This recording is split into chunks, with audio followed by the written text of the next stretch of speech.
2025 was supposed to be just another year, another calendar flip, another cycle of headlines, trends, arguments, and distractions. But buried beneath the noise were moments that never made the front page, moments that didn't need special effects, music, or exaggeration to be terrifying, because they were real. These are 10 of the scariest true stories from 2025. Not because they involve monsters or myths, but because they happen to ordinary people who thought they were safe, right up until they weren't. The first story began with a routine wellness check. A landlord in Ohio hadn't heard from his tenant in weeks. Rent was overdue. Mail was piling up. When police arrived and forced the door open, they found the apartment spotless. No signs of struggle, no signs of forced entry.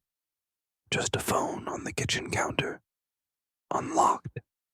The last message sent was to a number labeled simply as "Help." The text read, "If I don't make it, it's not an accident." No body was ever found. The tenant's bank account showed activity for 3 days after the message was sent. Withdrawals made from ATMs miles apart, at times that made no sense. Cameras captured no usable images. The case remains open. The second story came from a hospital in northern Japan. A nurse noticed that one elderly patient kept calling for someone who wasn't on the visitor list.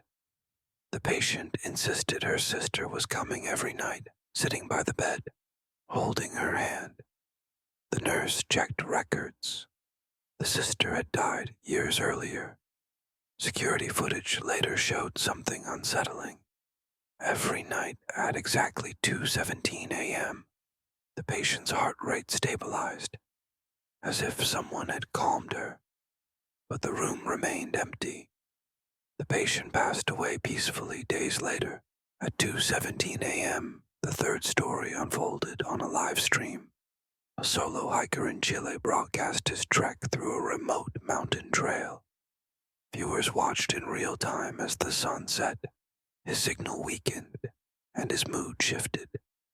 He kept stopping, listening. At one point he said, "Someone keeps calling my name." Chat exploded. Viewers urged him to leave. He turned the camera toward the darkness and whispered, "It sounds like me." The stream cut out moments later.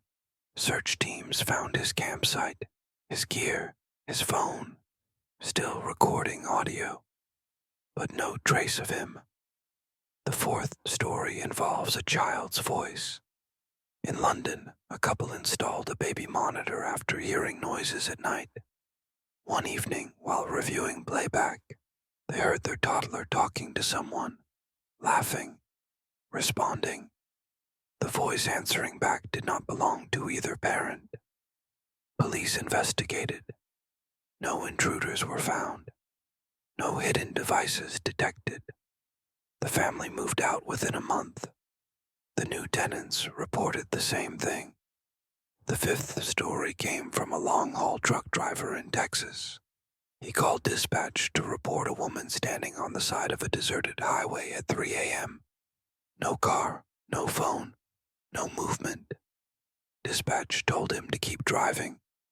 Minutes later, the same woman appeared again, further down the road, still not moving. He began recording. The third time she appeared, she was closer, smiling.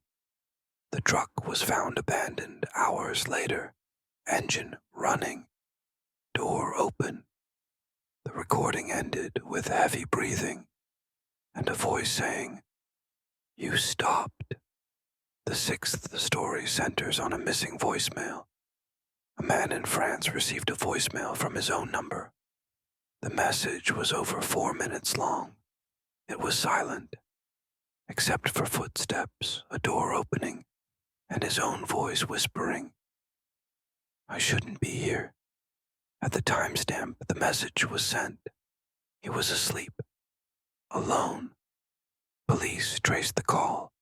It originated from inside his apartment. The seventh story happened in a high-rise in South Korea.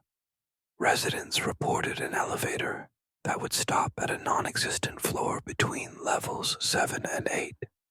Doors would open to darkness. No floor, no walls, just empty space. One night, a security guard stepped out. The elevator returned alone. The floor was sealed. The building remains occupied. The eighth story comes from a college campus in Canada. A student reported someone knocking on her dorm door every night at exactly 11:58 p.m. When she opened it, no one was there. Security logs showed her door being accessed from inside. The knocking stopped after she stayed with the friends. When she returned weeks later, a note was taped to her door. "You missed me." The ninth story involves a body cam.